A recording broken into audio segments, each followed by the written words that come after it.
BJP तो BJP, Congress भी अपने आप को बड़ा हिंदुत्व दिखाने के लिए उसके लीडर, ऐसा लग रहा है कि भाजपा के नेताओं से उनका मुकाबला चल रहा है।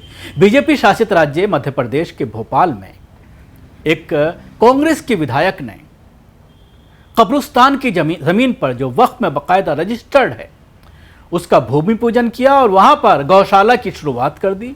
बाकायदा वहां पर टेंट लगा करके उसकी भूमि पूजन किया गया, उसका शिलान्यास किया गया और उसमें भारतीय जनता पार्टी के एक विधायक को भी बुलाया गया।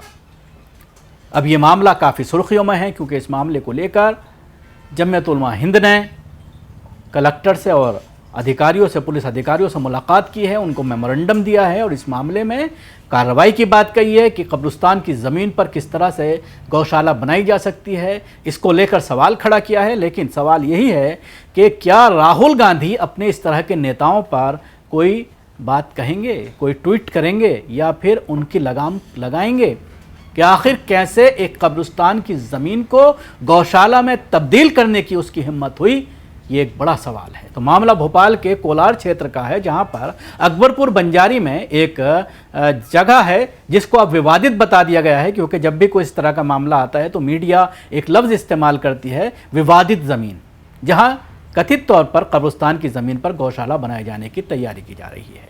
इस संबंध में कब्रिस्तान के केयरटेकर शेख मतीन ने एक शिकायत दी है और ये कहा है कि ज़मीन वक्फ बोर्ड के तहत रजिस्टर्ड है, लेकिन उस पर कांग्रेस नेता अश्वनी श्रीवास्तव अवैध रूप से कब्जा कर निर्माण कार्य करवा रहे हैं। शेख मतीन के अनुसार 21 जून की शाम को बड़ी संख्या में लोग कब्रिस्तान परिसर में पहुंचे और वहां टेंट लगाना शुरू कर दिया। इस पर उन्होंने कोलार थाने में जाकर शिकायत दर्ज कराई। चौंकाने वाली बात यह है कि रविवार सुबह उस जगह पर गौशाला निर्माण का भूमि पूजन किया गया, जो भाजपा विधायक रामेश्वर शर्मा की मौजूदगी में पूरा हुआ।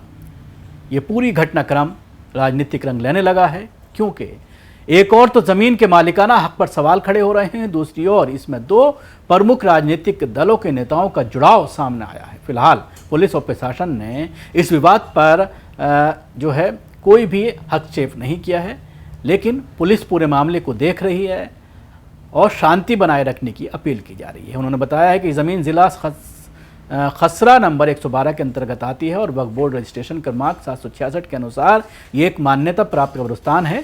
मतीन ने कांग्रेस नेताओं अश्विनी श्रीवास्तव और राम यादव पर आरोप लगाया है कि उन्होंने अवैध रूप से कब्रिस्तान की ज़मीन पर कब्जा किया और गौशाला के लिए भूमि पूजन किया। बीजेपी विधायक रामेश्वर शर्मा ने कहा है कि उन्होंने कांग्रेस नेताओं से सुना कि ज़मीन उन्होंने अलाट करा ली है और ये कार्य सेवा भाव से प्रेरित है। वक्फ बोर्ड के अध्यक्ष सनवर पटेल ने कहा है कि वो मामले की जानकारी ले रहे हैं और प्रशासन से बात कर रहे हैं। पुलिस ने कहा है कि उन्होंने शिकायत को तहसील कार्यालय भेज दिया है। ऑल इंडिया मुस्लिम त्योहार कमेटी के संरक्षक शमसुल हसन ने इस घटना पर नाराजगी जताते हुए कहा है कि यदि प्रशासन ने तुरंत रोक नहीं लगाई तो वो हाईकोर्ट में याचिका दायर करेंगे। उन्होंने इसे खतरनाक परंपरा की शुरुआत बताया है।